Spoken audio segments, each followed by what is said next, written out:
ये कहानी है एक आदमखोर इंसान की। तो फिर सुनते है। रात का समय था। काली घटाएं आसमान में छाई हुई थीं। पहाड़ों के बीच से एक संकरी पगडंडी जंगल की ओर जा रही थी। उसी रास्ते से एक मुसाफिर गुजर रहा था। उसके कंधे पर बैग था, हाथ में एक पुराना नक्शा। वो किसी खोए हुए रहस्य को ढूंढने निकला था और रास्ता उसे इस डरावने जंगल की ओर ले जा रहा था।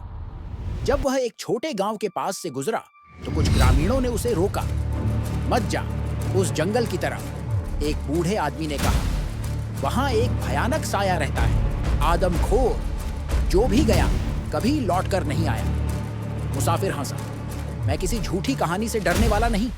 मैं वैज्ञानिक हूं और तथ्यों में विश्वास रखता हूं। गांव वालों ने और मनाने की कोशिश की, पर वो नहीं माना। रात गहराती गई और मुसाफिर उस जंगल में दाखिल हो गया।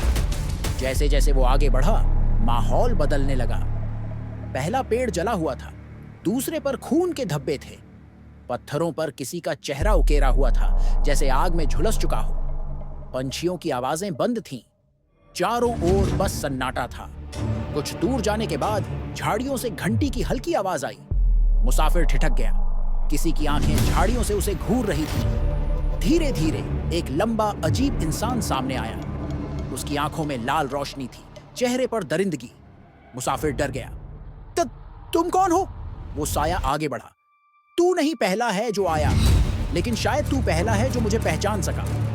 मुसाफिर का ध्यान उसकी गर्दन की चेन पर गया। वही लॉक वाला चैन जो उसने बचपन में अपने खोए हुए भाई को दिया था। उसकी आंखें फैल गईं। ये कैसे हो सकता है? आदमखोर धीरे से बोला, मैं ही हूं तेरा भाई, लेकिन अब मैं इंसान नहीं रहा। ऐसी और कहानियों के लिए हमें लाइक फॉलो जरूर करें।